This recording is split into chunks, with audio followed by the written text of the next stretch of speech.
जम्मू कश्मीर के बांडीपोरा में लश्कर के 7 मिलिटेंट देखे गए हैं। जराये के हवाले से खबर सामने आ रही है कि फिदायीन वादी कश्मीर में हमले का मंसूबा बना रहे हैं। सिक्योरिटी को अलर्ट कर दिया गया है।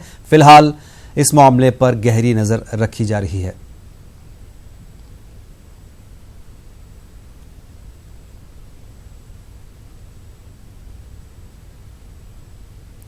आपको एक बार फिर से बता दें कि जम्मू कश्मीर के बांडीपोरा में लश्कर के 7 मिलिटेंट देखे गए हैं।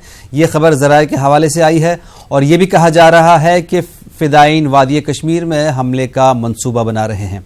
इस मामले में सिक्योरिटी को अलर्ट कर दिया गया है और फिलहाल इस मामले पर गहरी नजर रखी जा रही है।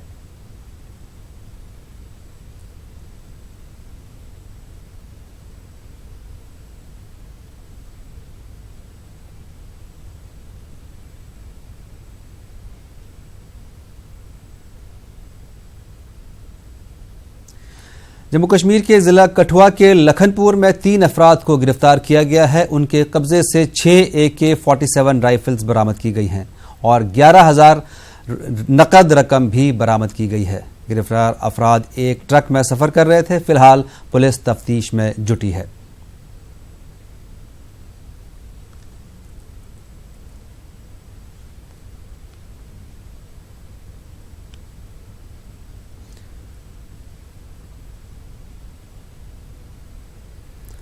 तो जम्मू कश्मीर के जिला कठुआ के लखनपुर से 3 अफराद को गिरफ्तार किया गया है। इनके कब्जे से 6 AK-47 राइफलें भी बरामद की गई हैं और इनके कब्जे से 11,000 रुपये नकद रकम भी बरामद की गई है। गिरफ्तार अफराद एक ट्रक में सफर कर रहे थे। फिलहाल पुलिस तफ्तीश में जुटी है। उससे पहले हमने आपको बताया था कि जम्मू कश्मीर के बांडीपोरा में 7 मिलिटेंटों की खबर मिली है कि जम्मू कश्मीर के लश्कर के 7 मिलिटेंट देखे गए हैं। ये खबर जराये के हवाले से मिली है और ये भी कहा जा रहा है कि ये फिदायीन वादी कश्मीर में हमले का मंसूबा बना रहे हैं। इस मामले में सिक्योरिटी को अलर्ट कर दिया गया है और इस पर गहरी नजर रखी जा रही है। इस बारे में मजीद जानकारी हासिल करेंगे हमारे एडिटर कश्मीर जम्मू कश्मीर मनोज कौल से। मनोज, जम्मू कश्मीर के बांडीपोरा में 7 मिलिटेंटों को देखा गया है। ये खबर है कि ये फिदायीन वादी कश्मीर में हमले का मंसूबा बना रहे हैं। इस बारे में क्या ताजा अपडेट? देखिए गौहर, ये एक इंटेलिजेंस इनपुट है जिसमें ये कहा गया है कि बांडीपोरा के कुछ इलाकों में मिलिटेंटों की मूवमेंट देखी गई है और एक 7 मिलिटेंटों का ग्रुप है जिसको बांडीपुर जिले में घूमते हुए देखा गया है। और ये कहा जा रहा है कि मिलिटेंट एक साजिश बना रहे हैं कि कोई फिदायीन हमला अंजाम दिया जम्मू कश्मीर के अंदर। हमने देखा कि दफा 370 हटाए जाने के बाद इस तरह के हालात जम्मू कश्मीर में रहे हैं, खासतौर पर वादी कश्मीर में।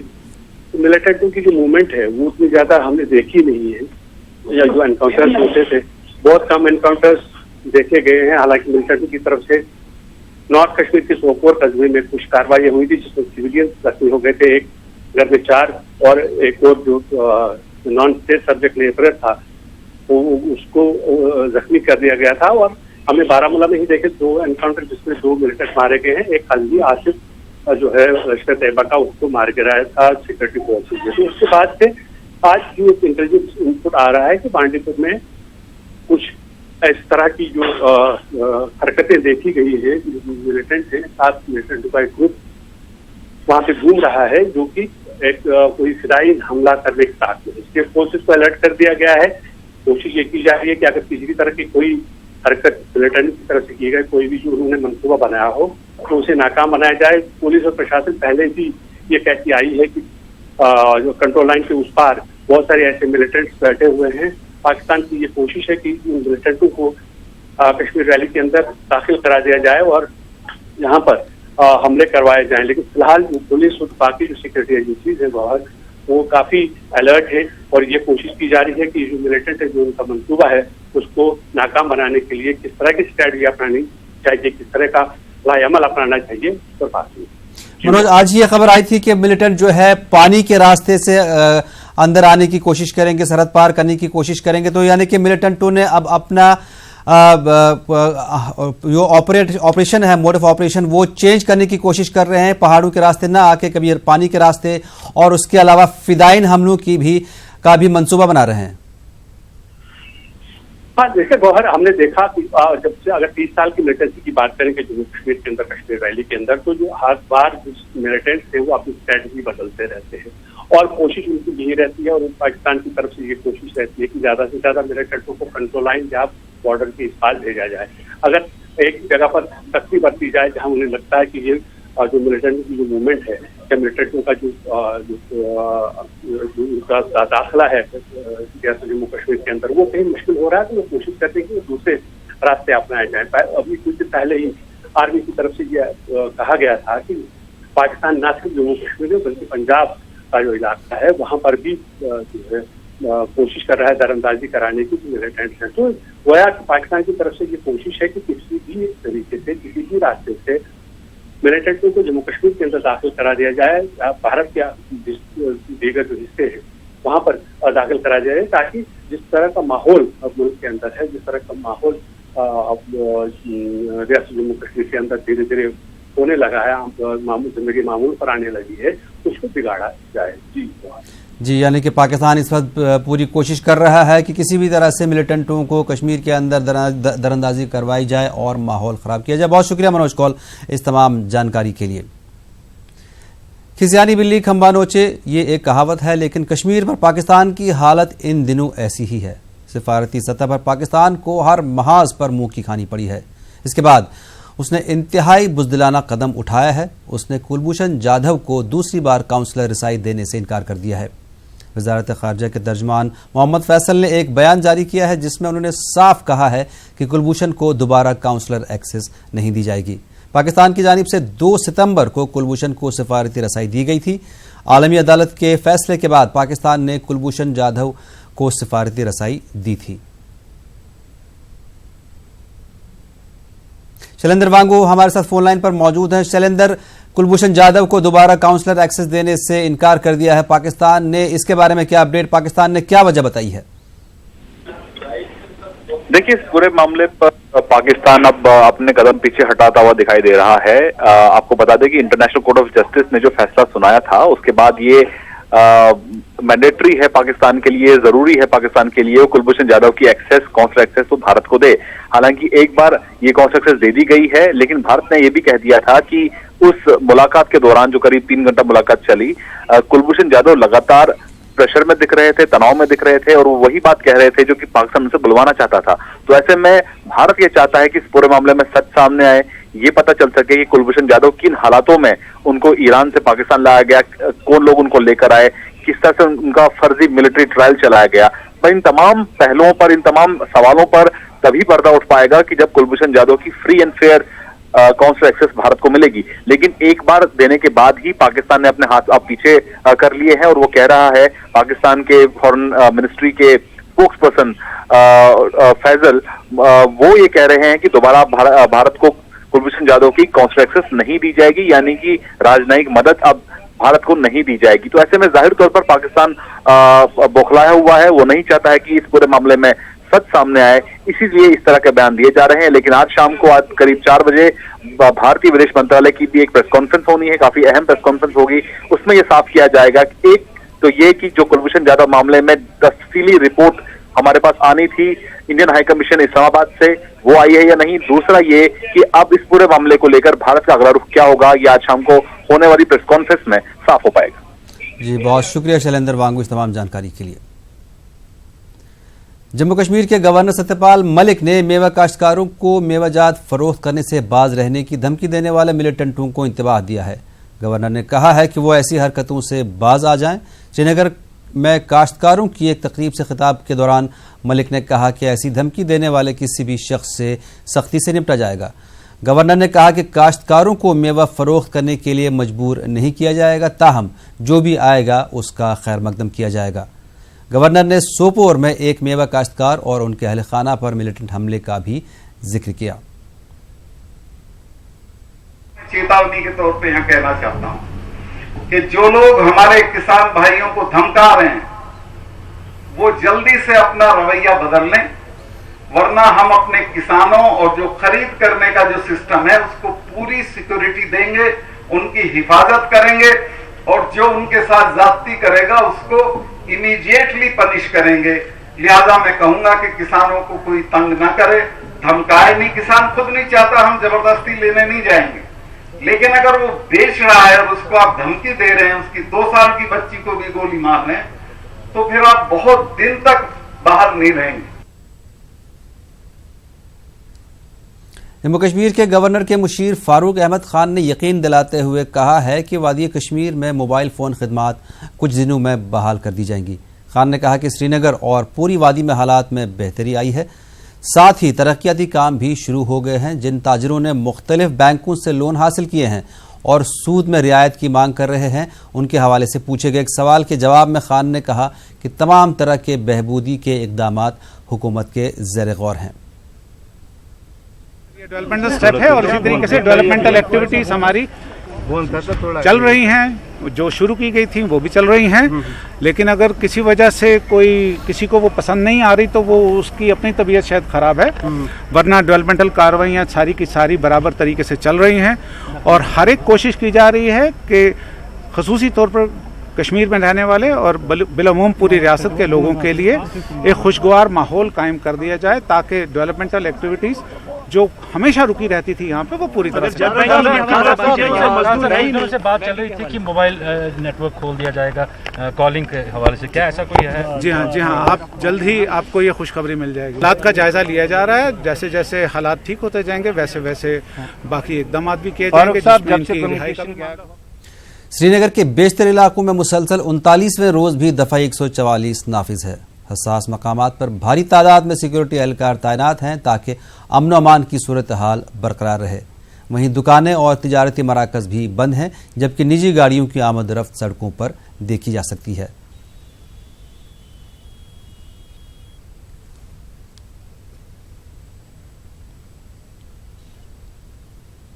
दिल्ली में आज जमीयत उलमाए हिंद की प्रेस कॉन्फ्रेंस हुई, जिसमें मौलाना महमूद मदनी ने मीडिया से खिताब किया। उन्होंने कहा कि हम मुल्क की इज्जत और सालमियत के साथ खड़े हैं, हम मुल्क के मामले में कोई समझौता नहीं कर सकते।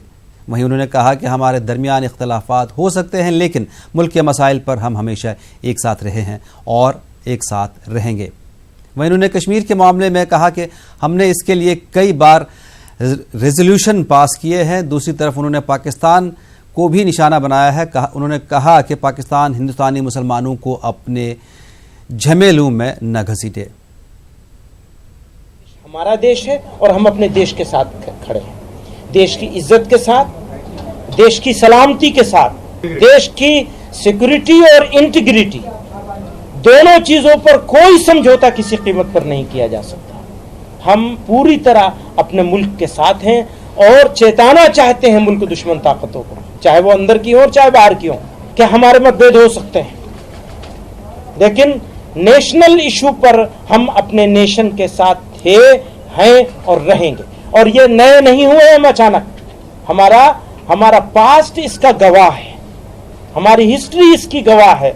हमने 1951 में कश्मीर को लेकर रेजोल्यूशन पास किया है, हमने 1963 में पास किया है और अब 2019 में भी किया है, बिल्कुल एक उस सोच के साथ कि हमारा देश है, हम इसके हैं, ये हमारा है।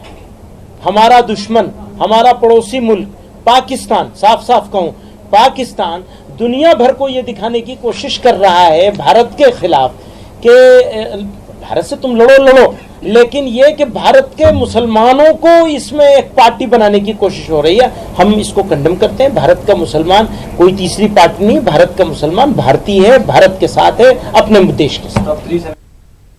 इससे पहले दिल्ली में जमीयत उलमाए हिंद की जनरल काउंसिल की मीटिंग हुई। मीटिंग में जमीयत के जरिए मंजूर करारदाद का अदा किया गया और कहा गया कि कश्मीर हिंदुस्तान का अटूट हिस्सा है और तमाम कश्मीरी हमारे हमवतन हैं। कोई भी अलहदगी पसंद तहरीक मुल्क और कश्मीरी अवाम के लिए नुकसानदेह है। जमीयत का कहना है कि हमें लगता है कि हमारा कौमी फ़र्ज है कि हम कश्मीरी अवाम के जमहूरी और इंसानी हुकूक का तहफ़्फ़ुज़ करें। जमीयत के इजलास में यह भी कहा गया कि दुश्मन ताकतें और पड़ोसी मुल्क कश्मीर को तबाह करने पर तुले हुए हैं। उन्होंने ये भी कहा कि वाज़ेह कर दें कि मुल्क में बढ़ती नफरत की रोकथाम और इस पर गौर ख़ौज़ के लिए जमीयत के ज़िम्मेदारान इस इजलास में शरीक हैं। मौलाना महमूद मदनी, कारी उस्मान और कमाल फारूकी समेत मुल्क भर से कई बड़े उलमाए दीन ने इस इजलास में शिरकत की। जमीयत ने आबादी के तनासुब से के लिए रजिस्टर तैयार करने को कानूनी बताया है। जमीयत उलमा हिंद का एक अहम एजेंडा है आसान का मसला। मुल्क गिर पैमाने पर एक रजिस्टर खाता मुरतब होगा जिसमें हर शहरी के नाम लिखे जाएंगे। ये मसला अब तक सिर्फ आसाम में, मौजूदा हिंदुस्तान के जो मिनिस्टर हैं सब जान रहे हैं। उन्होंने ऐलान किया मगरबी बंगाल, दिल्ली का 4 सूबा का ऐलान किया। आसाम के बाद इस 4 सूबे का नंबर, फिर हिंदुस्तान में धीरे धीरे आपके सामने बातचीत आई। जमीयत उलमाए हिंद की मजलिस मुंतजिमा का ये इजलास कश्मीर के बारे में रोज़ अव्वल से मजालिस आमला व मुंतजिमा की तजावीज़ और अकाबिर जमईयत के 2 टूक और मजबूत मौक़िफ़ की रोशनी में अपने इस देरीना और वाज़ेह मौक़िफ़ का इआदा ज़रूरी समझता है कि कश्मीर वतन अज़ीज़ हिंदुस्तान का अटूट हिस्सा है। जमीयत उलमाए हिंद हमेशा मुत्तहिदा हिंदुस्तान की हामी रही है और मुल्क की सलामती और वहदत इसके नज़दीक बहुत अहमियत रखती है। इसलिए वो किसी भी अलाहिदगी पसंद तहरीक की हरगिज़ तायीद नहीं कर सकती, बल्कि इस तरह की तहरीकात को न सिर्फ हिंदुस्तान बल्कि खुद कश्मीरियों के लिए नुकसानदेह समझती है।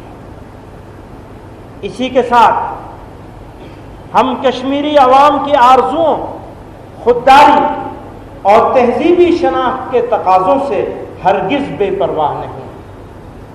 उनके जमहूरी और इंसानी हुकूक की पासबानी हमारा कौमी और इंसानी फरीज़ा है, हमारा कौमी, मिल्ली और इंसानी फरीज़ा है। मुस्लिम पर्सनल लॉ बोर्ड के रुकन कमाल फारूकी ने पाकिस्तान को पैगाम देते हुए कहा है कि हिंदुस्तानी मुसलमानों की वो फिक्र न करे बल्कि पाकिस्तान अपने मुल्क को बेहतर करने पर तवज्जो मरकूज करे। हमारे नुमाइंदे खुर्रम शहजाद ने उनसे बातचीत की। जमीयत उलमा हिंद ने कश्मीर को लेकर के आज बड़ी तजवीज़ पास की। इस पूरी कॉन्फ्रेंस में मजलिस इंतज़ामिया के इस पूरे इजलास में कमाल फारूकी साहब मौजूद थे। फारूकी साहब, सीधे तौर पर क्या मैसेज है? मैसेज वही है जो कि पहले भी कुल जमातों के और लोगों ने भी स्टेटमेंट दिया था। आज उसको मुस्लिम जो जमीयत उलमा हिंद जो है, जो उनका पुराना मौक़िफ़ है, उसको रीट्रेट किया, उसको फिर दोबारा दोहराया।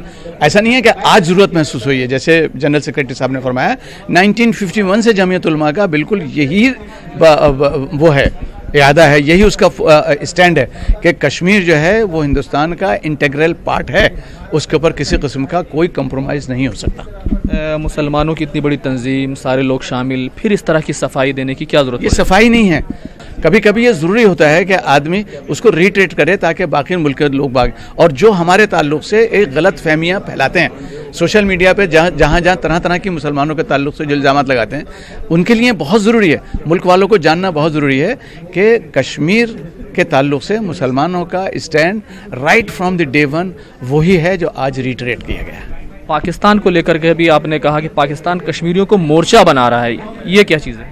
हमारा अंदरूनी मामला है, हम इसके ऊपर बाहर किसी को नहीं आने देंगे। लेकिन वो ठीक है, उनका एक अपना वो हो सकता है, स्टैंड हो सकता है, उनकी एक पॉलिटिकल कंपल्शन हो सकती है, उनकी इंटरनल हो सकती है, लेकिन वो उसमें हिंदुस्तानी मुसलमानों को इन्वॉल्व ना करें। आप हिंदुस्तान पाकिस्तान का मामला अलग है, मुसलमान जो है वो हिंदुस्तान का एक इंटीग्रल पार्ट है, रहेगा, और अपने किसी भी मुल्क के 1 इंच के लिए कोई कंप्रोमाइज़ नहीं करें। पाकिस्तान से क्या कहेंगे? कहेंगे अपने घर को संभालो।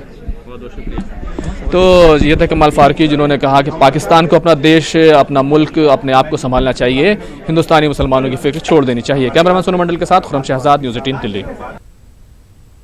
दिल्ली में दारा शिकवा पर एक प्रोग्राम का इनेकाद किया गया। प्रोग्राम में मरकजी वजीर मुख्तार अब्बास नकवी के अलावा RSS से डॉक्टर कृष्ण गोपाल और अलीगढ़ मुस्लिम यूनिवर्सिटी के वाइस चांसलर ने शिरकत की। इस दौरान मुकर्रीरीन ने दारा शिकवा को हिंदुस्तानी रिवायती बराबरी की सोच वाली शख्सियत करार दिया।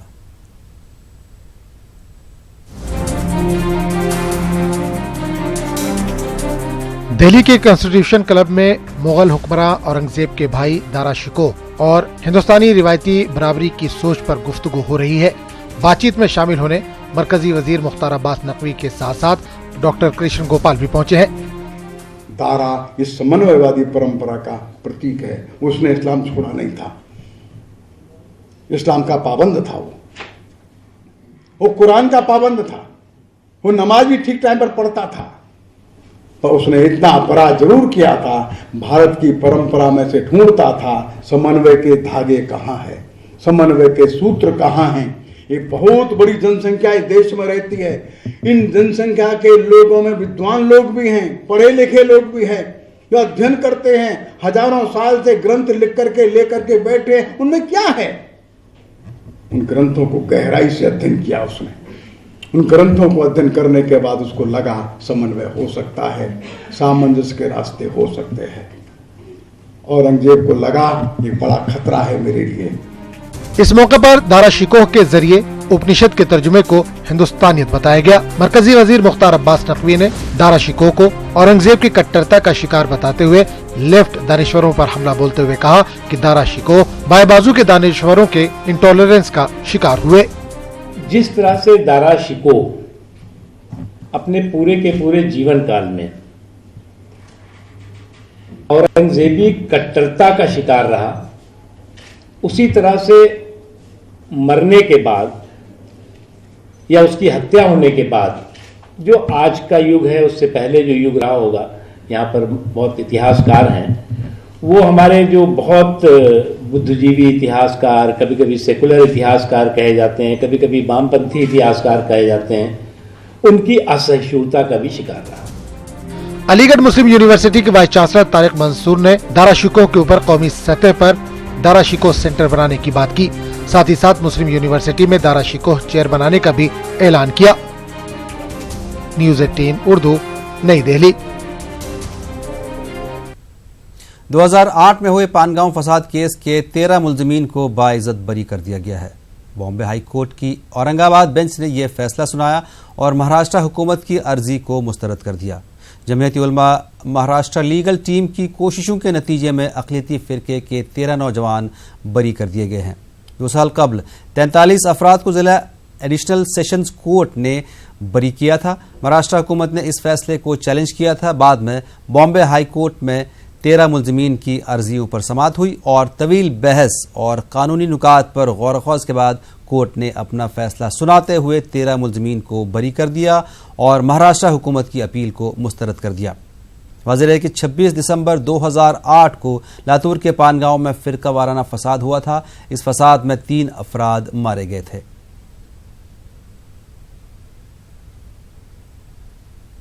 आइए डालते हैं एक नज़र कि क्या है ये पूरा मामला। 2008 पानगांव फसाद केस, 13 मुलजिमीन हुए बाइज्जत बरी। बॉम्बे हाई कोर्ट की औरंगाबाद बेंच ने सुनाया फैसला।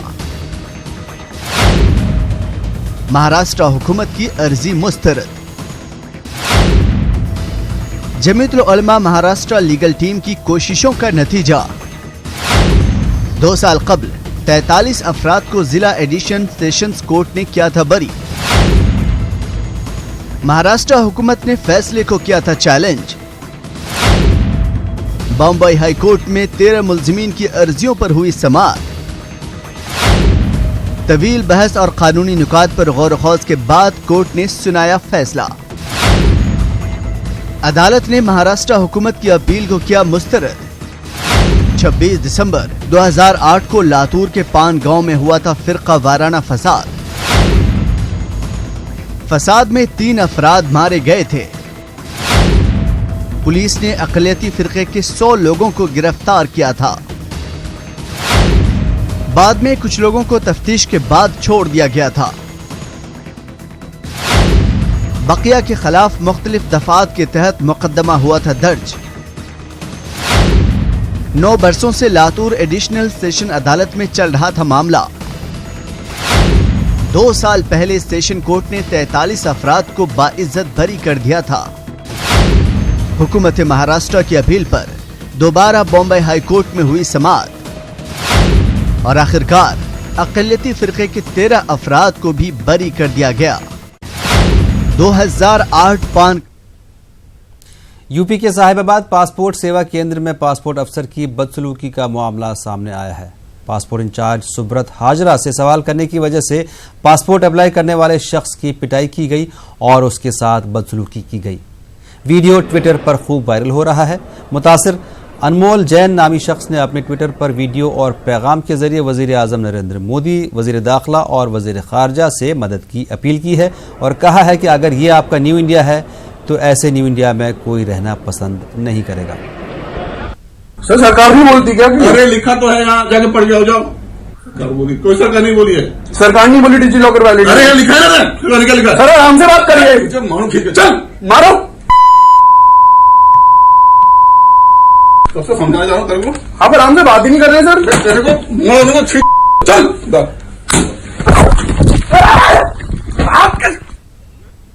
इस बुलेटिन में फिलहाल इतना ही। हमें दीजिए इजाजत। आदाब।